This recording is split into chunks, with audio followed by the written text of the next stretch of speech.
ಹರಹೇ ಓಂ. ಎಲ್ಲರಿಗೂ ನಮಸ್ಕಾರ. ಸಣ್ಣ ಕಥೆ, ಒಳ್ಳೆಯ ಸಂದೇಶ. ನಾವು ಮನೆಗಳ ಮುಂದೆ ಬರೆದಿರ್ತೀವಿ, ಧರ್ಮಂಚರ ಸತ್ಯಂ ವದ. ಸಾಧಾರಣವಾಗಿ ಎಲ್ಲರೂ ಬರೆದಿರ್ತಾರೆ ಪುಸ್ತಕ ಮೇಲೆ, ಗ್ರಂಥದ ಮೇಲೆ. ಇದು ಏನಿದು ಧರ್ಮ ಅಂತಂದ್ರೆ ಏನು? ಅದ್ರದ್ದು ಕೂಡ ಪರಿಭಾಷೆ ಬಹಳಷ್ಟು. ಶಮ, ದಮ, ಶಪ, ಶುಚಿತ್ವ, ಸರಳತೆ, ಸ್ಥೈರ್ಯ, ಮನೋನಿಗ್ರಹ, ಇಂದ್ರಿಯ ನಿಗ್ರಹ, ಪರೋಪಕಾರ, ಇವೆಲ್ಲ ಧರ್ಮದ ದಶ ಲಕ್ಷಣಗಳಂಥೇಳಿ ಕೃಷ್ಣ ಪರಮಾತ್ಮ ಗೀತೆಯಲ್ಲಿ ಹೇಳ್ತಾನೆ. ಭಸ್ಮ, ಗೋಪಿಚಂದನ, ಸಂಧ್ಯಾವಂದನ ಇವೆಲ್ಲ ಧರ್ಮದ ಕೆಳಗೆ ಬರೋದಿಲ್ಲ. ಇವು ನಮ್ಮ ಆತ್ಮೋದ್ಧಾರಕ್ಕೆ ಮಾಡ್ತಕ್ಕಂಥ ಆಚರಣೆಗಳು. ಸ್ವಲ್ಪ ಮನಸ್ಸಿಗೆ ಸಮಾಧಾನ ಕೊಡ್ತಾವೆ. ಮನುಷ್ಯನ ವರ್ತನೆ, ಮನುಷ್ಯನ ಪ್ರವೃತ್ತಿ, ಮನುಷ್ಯನ ನಡೀತಕ್ಕಂಥ ದಾರಿ, ಅವನ ವಿಚಾರ ಇವೆಲ್ಲ ಧರ್ಮದ ಕೆಳಗೆ ಬರ್ತಾವೆ. ಧರ್ಮರಾಜಗ ಯಕ್ಷ ಪ್ರಶ್ನೆ ಕೇಳ್ತಾನೊಮ್ಮೆ. ಬಹಳ ಪ್ರಸಿದ್ಧಿಯಾದಂಥ ಯಕ್ಷ ಪ್ರಶ್ನೆ ಇದೆ. ಅದರಲ್ಲಿ ಕೇಳ್ತಾನ, 84 ಲಕ್ಷ ಜೀವರಾಶಿಗಳಲ್ಲಿ ಮೂರ್ಖ ಜೀವರಾಶಿ ಯಾವುದು? ತಕ್ಷಣ ಒಂದು ಕ್ಷಣ ಕೂಡ ತಡ ಮಾಡಲಾರ್ದಂಗೆ ಧರ್ಮರಾಜ ಹೇಳಿಬಿಡ್ತಾನೆ, ಮನುಷ್ಯ. ಮೂರ್ಖ ಜೀವರಾಶಿ ಮನುಷ್ಯ. ಯಕ್ಷಗೆ ಬಹಳ ಆಶ್ಚರ್ಯ. ನೀನು ಸ್ವಲ್ಪ ಆಲೋಚನೆ ಕೂಡ ಮಾಡಲಿಲ್ಲ. ಹಾವಿನ ಹಿಡಿದು ಆಡಿಸಿ ಬುಟ್ಟಿಯಲ್ಲಿ ಇಡ್ತಾನ, ಸಿಂಹಗಳನ್ನು ಹಿಡಿದು ಇದರಲ್ಲಿ ಇಡ್ತಾನ, ಬೋನ್ನಲ್ಲಿ ಇಡ್ತಾನ, ಆನೆಯ ಮದವನ್ನು ಇಳಿಸ್ತಾನ.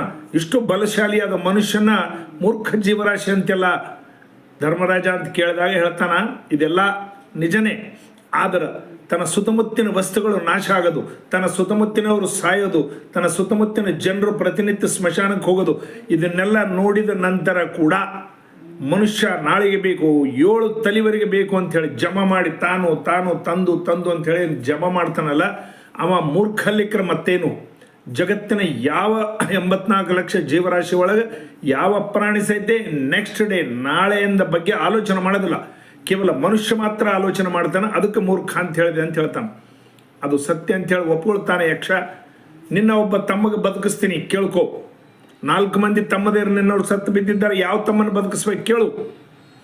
ಆವಾಗ ನಕುಲನ್ನ ಬದುಕಿಸು ಅಂತ ಹೇಳ್ತಾನೆ.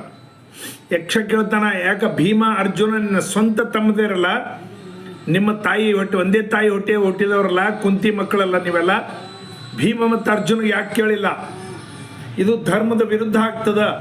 ನಾಳೆ ಯಾರಾದರೂ ನನ್ನ ಬಗ್ಗೆ ಮಾತಾಡಿದ್ರೆ ಧರ್ಮರಾಜ ತಮ್ಮ ಸ್ವಂತ ತಮ್ಮನ್ನು ಬದುಕಿಸ್ಕೊಂಡ, ತಮ್ಮ ಆದಂಥ ಅರ್ಜುನನ್ನು ಬದುಕಿಸ್ಕೊಂಡ, ತಮ್ಮ ಆದಂಥ ಭೀಮಸೇನನ್ನು ಬದುಕಿಸ್ಕೊಂಡ. ನಕುಲ ಮತ್ತು ಸಹದೇವ ಮಾದ್ರಿ ಮಕ್ಕಳು ಅಂಥೇಳಿ, ಮಲತಾಯಿ ಮಕ್ಕಳು ಅಂಥೇಳಿ ಅವ್ರನ್ನ ಬದುಕಿಸಲಿಲ್ಲ ಅಂಥೇಳಿ ಅಪವಾದ ಬರ್ತದೆ. ಹಾಗೂ ಕುಂತಿ ಪುತ್ರ ನಾನೊಬ್ಬತ್ತ ಉಳಿತೀನಿ, ಮಾದ್ರಿ ಪುತ್ರ ಏನಪ್ಪ ಅಂದ್ರೆ ನಕುಲೊಬ್ಬತ್ತ ಉಳಿತಾನ. ಅದಕ್ಕೆ ನಾನು ಆ ರೀತಿ ಹೇಳಿದೆ ಅಂತ ಹೇಳ್ತಾನೆ. ನೋಡ್ರಿ, ಧರ್ಮ ಅಂದ್ರೆ ಇದು. ಇಷ್ಟು ಸೂಕ್ಷ್ಮತೆ ಧರ್ಮದ ಬಗ್ಗೆ ಆಲೋಚನೆ ಮಾಡ್ತಕ್ಕಂಥ ಧರ್ಮರಾಜ ಇದ್ದ. ಅದಕ್ಕೆ ಅದಕ್ಕೆ ಧರ್ಮರಾಜ ಅಂತ ಹೆಸರು.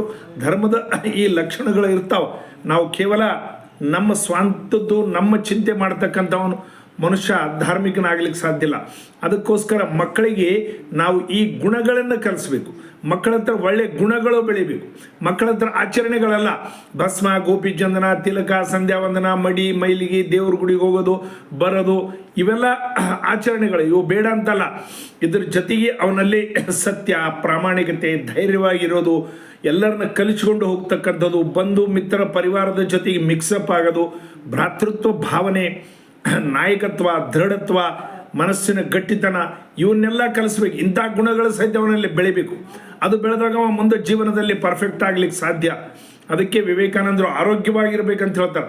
ಯಾರೋ ವಿವೇಕಾನಂದರ ಹತ್ರ ಬಂದು ಹೇಳಿದರು, ನಮ್ಮ ಮಗನಿಗೆ ಭಗವದ್ಗೀತಾ ಹೇಳಬೇಕೆಂದ್ರೆ ಸ್ವಾಮಿ ಭಗವದ್ಗೀತಾ ಕಲಿಸ್ಬೇಕಂತ ಮಾಡಿದ್ದೀವಿ ಅಂಥೇಳಿ. ಸ್ವಾಮೀಜಿ ಹೇಳಿದ್ರು, ಅವ್ನಿಗೆ ಫುಟ್ಬಾಲ್ ಆಡ್ಲಿಕ್ಕೆ ಬಿಡ್ರಿ, ಗಟ್ಟಿ ಶರೀರ ಆಗಲಿ, ದೃಢವಾದಂಥ ಕಾಯ ಆದರೂ ದೃಢವಾದ ಮನಸ್ಸಿರ್ತದೆ, ನಂತರ ಅವನಿಗೆ ಭಗವದ್ಗೀತಾ ಆಟೋಮೆಟಿಕ್ ಅರ್ಥ ಆಗ್ತದೆ ಅಂತೇಳಿ. ಆರೋಗ್ಯವಾಗಿರಲಿಕ್ಕೆ ಸಹಿತ ಮನುಷ್ಯ ಬಹಳ ಅವಸರ. ಅದಕ್ಕೋಸ್ಕರ ದೃಢವಾದಂಥ ಕಾಯ ಬೇಕು ಅಂಥೇಳಿ ಸ್ವಾಮಿ ವಿವೇಕಾನಂದ ಹೇಳಿದ್ರು. ಇವೆಲ್ಲ ಧರ್ಮದ ಲಕ್ಷಣಗಳು. ನಾವು ಮನೆಗೆ ಬಂದಾಗ ನಮ್ಮ ಮಿತ್ರರು, ಬಂಧು ಬಳಗದ ಜೊತೆಗೆ ನಮ್ಮ ಹುಡುಗ ಹೆಂಗೆ ವರ್ತನೆ ಮಾಡ್ತಾನೆ, ನಮ್ಮ ಮನೆಯ ವಾತಾವರಣ ಹೇಗದ, ನಾವು ಯಾರಾದರೂ ಬಂದರೆ ಒಂದು ಗ್ಲಾಸ್ ನೀರು ಕೊಟ್ಟು ನಗುನಗ್ತಾ ಮಾತಾಡಬೇಕು. ಇಲ್ಲಾಂದ್ರೆ ಹುಡುಗರು ಒಳಗೋಗಿ ಕೂತ್ ಬಿಡ್ತಾರೆ. ತಾಯಿ ತಂದೆ ಕೇಳಿದ್ರೆ ಇಲ್ಲರಿ ಅವು ಸ್ವಲ್ಪ ರಿಸರ್ವ್ ಇರ್ತಾನ ಅಂಥೇಳಿ ಸಣ್ಣ ತಂದಾಗೆ ಒಂದು ಆ ಬುದ್ಧಿಯನ್ನು ಬೆಳೆಸಿಬಿಡ್ತಾರೆ. ಕಿವಿ ಹಿಡಿದವನಿಗೆ ಹೇಳ್ಬೇಕು, ಕೂಡು, ಕಾಕನ ಹತ್ರ ಕೂಡು, ಮಾಮನ ಹತ್ರ ಕೂಡು, ತಾತನ ಹತ್ರ ಕೂಡು, ಒಂದು ಸ್ವಲ್ಪ ಹೊತ್ತು ಮಾತಾಡು ಅಂಥೇಳಿ. ಆ ಮಾತಾಡ್ತಕ್ಕಂಥದ್ದು, ಎಲ್ಲರ ಜೊತೆಗೆ ಮಿಕ್ಸಪ್ ಆಗ್ತಕ್ಕಂಥದ್ದು, ಇದೆಲ್ಲ ಧರ್ಮದ ಲಕ್ಷಣಗಳು. ಇನ್ನೊಬ್ಬರಿಗಾಗಿ ನಾವು ಸ್ವಲ್ಪ ಸ್ಪಂದಿಸೋದು. ನಮಗಾದಾಗ ಕೇವಲ ದುಃಖ ವ್ಯಕ್ತ ಮಾಡೋದು, ನಮಗಾದಾಗ ಖುಷಿ ವ್ಯಕ್ತ ಮಾಡೋದಲ್ಲ, ಇನ್ನೊಬ್ಬರಿಗಾಗಿ ಕೂಡ ಸ್ವಲ್ಪ ಸ್ಪಂದಿಸಬೇಕು. ದೊಡ್ಡ ದೊಡ್ಡ ಮಹಾನ್ ವ್ಯಕ್ತಿಗಳಲ್ಲಿ ಈ ಗುಣಗಳು ಇರ್ತಿದ್ವು. ಒಳ್ಳೆ ಗುಣಗಳು, ಧೈರ್ಯ, ಶಕ್ತಿ ಎಷ್ಟಿತ್ತೋ ಅದೇ ಪ್ರಕಾರ ಅವರು ದುಃಖ ಪಡ್ತಕ್ಕಂಥದ್ದು, ಅದೇ ಪ್ರಕಾರ ಅವರು ಸ್ಪಂದಿಸ್ತಕ್ಕಂಥದ್ದು ಕೂಡ ಇರ್ತಿತ್ತು. ಮಹಾತ್ಮ ಗಾಂಧಿಯವರಿಗೆ ಕಸ್ತೂರ್ಬಾ ತೀರ್ಕೊಂಡಾಗ ಅವರು ಎಲ್ಲನ್ನ ಕಟ್ಟಿಗೆ ಇಟ್ಟು ಮ್ಯಾಲೆ ಮಲಗಿಸ್ಬಿಡ್ತಾರೆ ಕಸ್ತೂರ್ಬಾಗಿ. ಇನ್ನೇನು ಕೊನೆ ದರ್ಶನ ಅಂತೇಳಿ ಗಾಂಧೀಜಿ ಕರೀತಾರೆ, ಬಾಪೂಜಿ ಅಂತಿಮ ದರ್ಶನ ಕರ್ಲು. ಗಾಂಧಿ ಭಯಂಕರ ಸ್ಥಿತಪ್ರಜ್ಞೆ ಕೂತಿರ್ತಾರೆ, ಎಲ್ಲರೂ ಪವರ್ಫುಲ್ ಮನುಷ್ಯ ಅನ್ಕೊಂಡಿರ್ತಾರೆ. ಆತ ಆಖರಿ ದರ್ಶನ ಅಂದಾಗ ಬಿದ್ದು ಹೊಳ್ಳಾಡಿ ಆ ಹೆಣನ ಕೆಳಗೆ ಹಾಕಿಬಿಡ್ತಾನೆ. ಹಿಮಾಲಯ ಹಿಲ್ಗಯ ಅಂತೇಳಿ ಮರುದಿವ್ಸ ಪೇಪರ್ನಲ್ಲಿ ಬರ್ತದೆ. ಅಂಥವ್ರು ಸಹಿತ ಒಮ್ಮೊಮ್ಮೆ ಗದ್ಲಿಗೆ ಬೀಳ್ತಾರೆ. ವಿವೇಕಾನಂದರು ಸಹಿತ ರಾಮಕೃಷ್ಣ ಪರಮಹಂಸರು ತೀರಿದಾಗ ಬಹಳ ದಿವಸ ದುಃಖದಲ್ಲಿದ್ದರು.